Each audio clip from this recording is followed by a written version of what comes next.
All right, good afternoon, everyone. Welcome. I have the absolute, great pleasure of introducing Amanda Scott, and I'm usually against reading someone's bio, but I need all of you to hear this. So besides being one of my favorite Alabama belles, Amanda Scott is focusing mostly on separation of church and state. She co-organized the Alabama Rally for Secular Government at the Alabama State Capitol, coordinating public testimony before the Mobile County Commission against a resolution for a display of In God We Trust plaque, and delivering public testimony before the Baldwin County Commission in favor of a monument dedicated to atheist veterans. She received the award for Outstanding Activism from the Secular Student Alliance and the Student Activist Award from the Freedom from Religion Foundation. She serves as a member of the Board of Directors at the ACLU of Alabama. She's currently pursuing an associate's degree in Paralegal Studies and plans to pursue a legal career, and she's 22. Without further ado, the amazing, incredible activist that is Amanda Scott.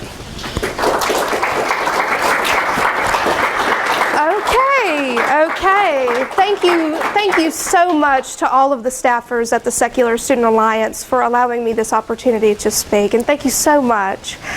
Okay, so I am going to talk about the topic of working with the media. How many of you are afraid to be interviewed by the media? Raise your hands.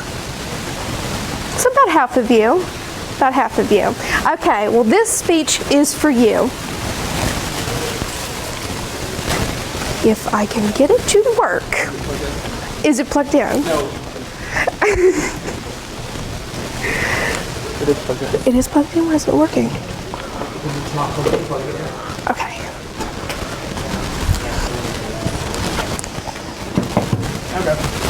Okay, are we good to go yet? Oh, here we go. Okay. So, ignoring that issue. All right, so here's my experience with the media. As the Secular Student Alliance has said, in June 2014, I co-coordinated public testimony before the Mobile County Commission against a resolution to display In God We Trust in Mobile Government Plaza. This did not make me the most popular person in Mobile, Alabama. Reporters from every local news station, WKRG 5, Fox 10, WMPI 11, and our newspapers covered the event, and they all wanted to interview me.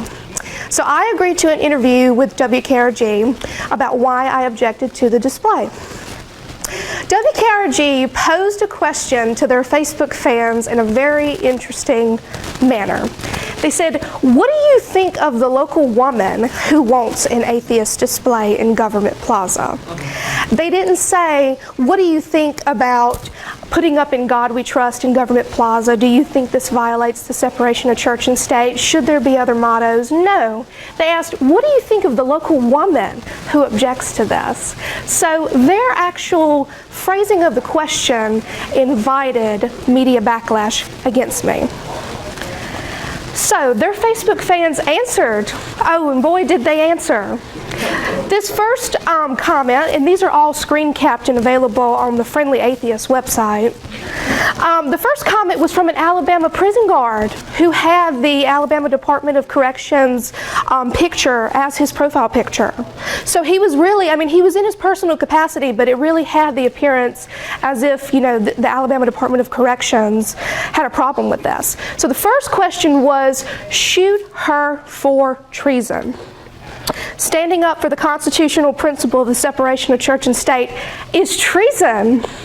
Okay, the second comment, get a rope. So apparently I should be hung in the public square for standing up for separation of church and state.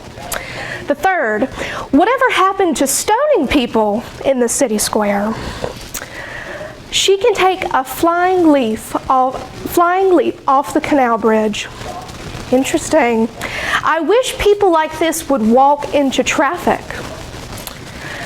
How did things go for the woman who wanted to end prayer in school? And if you're familiar with Madeline Marie O'Hare, she was murdered. She was not murdered because she was an atheist. She was murdered over an intergroup dispute.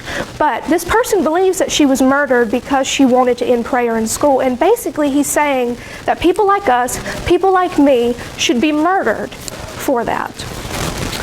Jump her off at the Iraq border, tell her she's home. This person seems to forget that Middle Eastern countries are under Islamic law. I would not be any more welcome there. Yeah, I bet if she was fixing to be raped or murdered, she'd ask God to save her. This person's thinking about my rape and murder, I imagine that. Okay, so after all of this, why do I still speak to the media? Well, because I've actually received a lot of good feedback as well. Because my supervising attorneys for 2 of my internships told me they respected my conviction. One of them was actually at the county commission meeting. They were there. Because strangers have come up to me on the street to thank me for what I did. That was incredible. Because friends told me they wish they would have had the courage that I had to speak up. And most of all, because I received hundreds, and I do not elaborate, I received hundreds of messages of support from people like you in the secular community. So thank you. So, how many of you still want to work with the media?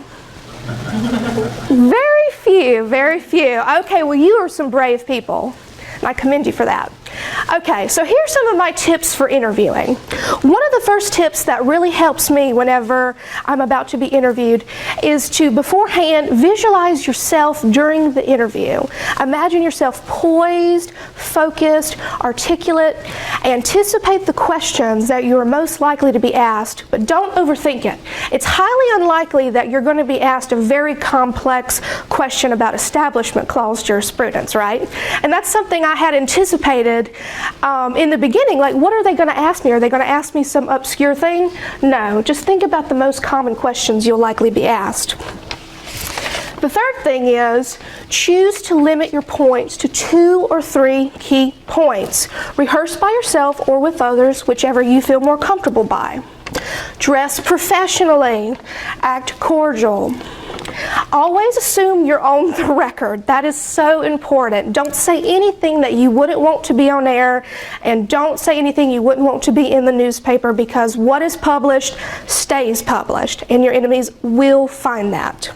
Some additional points I want to bring up that I was thinking on the way up here is think in sound bites. A lot of people don't understand the value of thinking in sound bites, because whenever you do a long interview, although your answer may be amazing, you may have the whole history of the separation of church and state, they're going to cut it. And they're going to cut it to the most sensationalist bits. So play their game. Think in sound bites, so you'll be in charge. Another thing is, don't speak unless asked. Do not speak unless asked. Do not volunteer information. Just answer the questions that they have asked you, because you do not want to put your foot in your mouth, which I do quite often. Don't disparage individuals or organizations. You know, you may have an issue with the American Center for Law and Justice. Don't say this on air. And another important thing to remember is you're not trying to persuade the reporter. Do not engage in arguments with the reporter. You are not talking to the reporter directly. You're actually talking to the audience at home who is watching you. So you always want to keep that in your mind, that you're trying to persuade the people at home, and it's less about making your point to the reporter.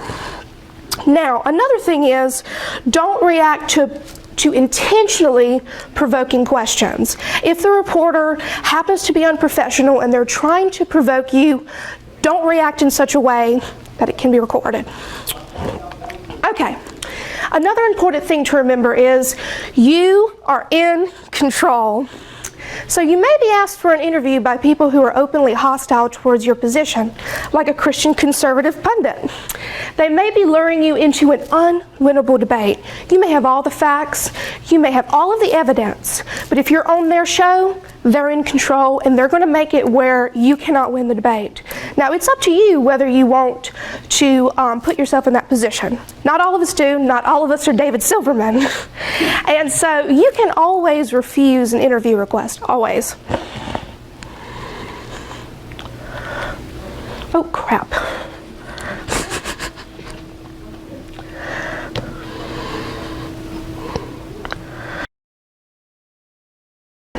So I may be good at talking to the media, but I'm not good at PowerPoint presentations.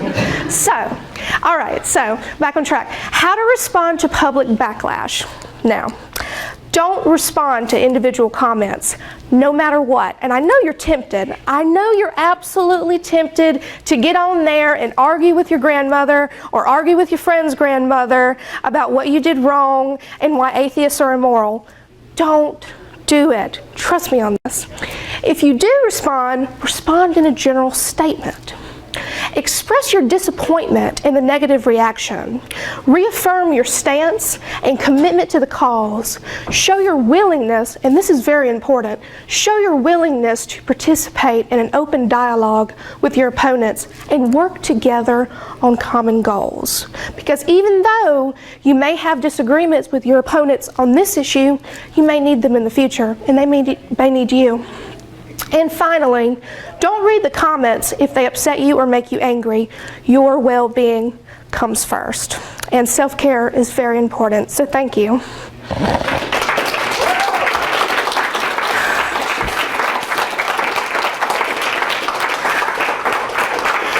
And now I open the floor up to any types of questions, and no tutorials on PowerPoints. Okay, you. What do you find is the most common question that you are asked, but that is like intentionally made to make you like trip and fall and mess up? I think it's probably, why does this offend you? Because they want you, yeah, absolutely. They want you to go into how this offends you, how this personally upsets you, and they want to portray you as a victim. And so what you have to do is, depending on your personal approach, my personal approach is saying, no, this personally doesn't offend me. It excludes me in a place of public accommodation, or excludes me in government places. Okay, you. What's the back end of these interviews like? The back end?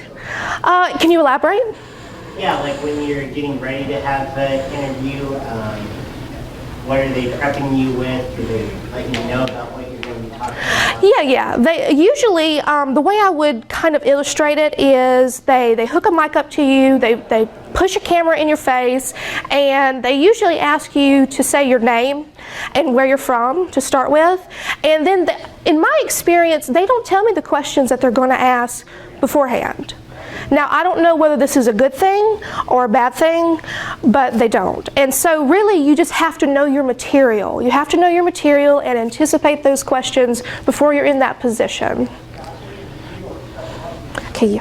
I found that sometimes it helps to have a story, or a couple stories. So Absolutely. The one that is most applicable to the situation. I've done some media stuff as well. Thankfully, they were kinder to me than they were to you. Oh, well, I'm so happy. But if you're worried about overthinking and you're worried about picking your words properly, have a story, because then you won't get it wrong. I like that a lot. That's some excellent advice. You talked something about thinking in sound bites. Can you please elaborate or give one example? Well, thinking in sound bites, what that essentially means is think like a news clip. News clips are not very long. So think about that one thing that you know the reporter wants to put on their segment. So for instance, something I always repeat is, this display violates the Constitution, because they want to include that in there. So come up with your key points that you know the reporter wants to include. Here. Yeah, to be clear, I recently had a separation of church and state issue in Cincinnati, and for a television interview, they sent a cameraman in, not the actual interviewer. We did about 20 minutes of Q&A, and then it was cut to about a 5 to 10 second bite. So be prepared for stuff like that when you're doing it. Thank you very much for sharing your story. That's very common for people who stand up for separation of church and state. They'll have this amazing, elaborate answer, and it's just cut down to a sound bite. A lot of times cameramen will just go, yeah.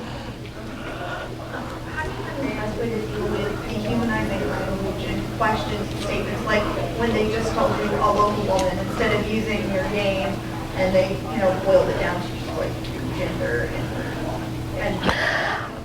well, I kind of try and realize that they phrase this in such a way because they're framing me as a spokesperson for atheists, I think. And I think that that helps them cope with it. I think that if they were to really address me as a student, as an intern who interns downtown, as someone who's possibly going to be a future lawyer in the area, then they'd really have to confront what they're saying about me. And so I think they do that to make themselves feel better. What's the worst thing you faced, and how did you deal with it? Worst thing I faced. As far as like comments from the internet or from reporters, adversaries? I think it was the shoot her for treason, because I realized that this was a prison guard. This was somebody in our government. There was also the one that said if she was fixing to be raped or murdered, she was a city clerk for the city of Mobile. And so that was the worst realization, was that these weren't just people in the community, these were people in my government, and it added to the exclusion. What are your thoughts on the idea that no publicity is bad publicity, and how might that be true or untrue with regards to secular activism? I don't agree with that. No publicity is bad publicity. I think there's a lot of bad publicity. I personally try not to engage in interviews where I know that I cannot win. I was asked to be interviewed by a very, very conservative right-wing Christian Republican on radio, and I knew that I wasn't going to win that. And so to make it as a general principle, consider the source, consider the background of the source, consider what you're hoping to achieve with the interview, and if you personally feel that any publicity is good publicity, then great, use that to your advantage. Is there a good way to spot leading questions, and how would you segue out of them? Well, you can kind of see the trigger words. Are you offended? Why does this affect you? Why is this any of your business? What I would say is continue to restate your original position that, this particular thing is exclusionary, this thing violates the Constitution, and just continue to restate your original main point, and don't give in to the leading questions when you recognize them. When is it appropriate to let the media come to you, or when is it appropriate to go? Well, I think that will really depend on your individual case. If you feel like this is something that has to be out there, then don't be afraid to contact the media, because the media loves a good story. They really, really do. I have contacted them before in the past to talk about a particular thing, and they were already on it. That's what you'll find a lot of the time, is that they're already on these stories. But if you feel it's a very important story, then don't be afraid to push it out there. I was going to ask, so this is an extreme situation, but in the event that someone tries to leak personal contact information, a phone number, private emails, address, as what happened in Oregon with the bakers who were recently sued, it was not for denying the cake, it was for leaking personal information that led to getting death threats. How do you handle that situation with legislation, and how do you protect yourself if someone responds to you in the media and does that?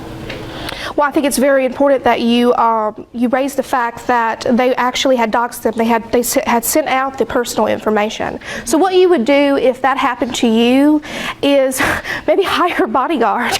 I don't know. I would say I personally volunteer a lot of information about myself, because I know that if I didn't volunteer it, then it would most likely be leaked anyway. I would say, prepare yourself in any way that you feel safe. I mean, if you would prefer not to go public with that information, then take all the precautions to make sure. A good example is if you're afraid of people finding out your mailing address, maybe get a P.O. box. If you're afraid of people finding out your real name, maybe use some initials, and just go from there. Okay. Has anybody ever threatened you in person? No. And I think that's because of the anonymousness of the internet. People are afraid to look at me in the face and see that I am a 22-year-old paralegal student and I'm a member of this community. They're too afraid to do that. What has been your favorite or most fun or most amusing, challenging interview? I think it was the WKRG one, because I turned it into a situation to my own advantage. And, you know, seeing that question, what do you think of the local woman, it did amuse me in some way. I mean, it upset me, but it also amused me. And so I would say that one. That one is where everything began, and so that's the one. Any other questions? Okay. Yeah, I was considering having a very religion day, right, in Atlanta, in front of Creflo Dollar's church, setting up setting up a casket. I like bold though. A mock casket, and putting the Bible in it, crosses, the church fans, everything in it to bury religion, right? And calling up about 100 people, 50 people in the secular community, and just calling the news media out there and just having a mock burial. You know how they did in Detroit, they buried the N-word, they had a mock burial. Right, that was a very powerful performance. Because, I mean, sometimes symbolic gestures are really, really good. So, I mean, how would I go about contacting the media? Because I want to have this casket out there and just have all the stuff pertaining to religion in this casket. You know, it's kind of corny, but I think it's symbolism, you know. So what do? You call the media up and say, hey, we're going to do this? I think you make a very important point that there are some performances and some symbols that you can use to, you know, express your opinions on religion. It doesn't always have to be a separation of church and state issue. You know, you can do it in another form. Well, you know, you can contact the media by basically going to the local news's websites and go to their contact page, and they'll usually have a little section where it's like send in a tip. And you can send in that tip, and they'll usually follow up with you in a phone call or an email, and you'll be surprised by it because they're always looking for new and fresh stories. So just don't be afraid to contact them. If you're a secular student who's interested in pursuing a career in journalism, would it be advisable to also simultaneously do activism like yours? That's a very good question. I think it would depend on the individual. You know, if the individual can handle any types of accusations that they were biased, then by all means. If they can't handle that, then maybe not. And if you've already done something like that, would it already hurt you or help you? I think it just really depends on the individual person. Are you personally considering a career in journalism? Yes. Okay. Well, you know, I can't really answer that question for you. You'll have to answer it. But I think it's always wise to pursue your dreams, no matter what backlash comes. So with that, I close. Thank you guys so much. Sorry about the errors.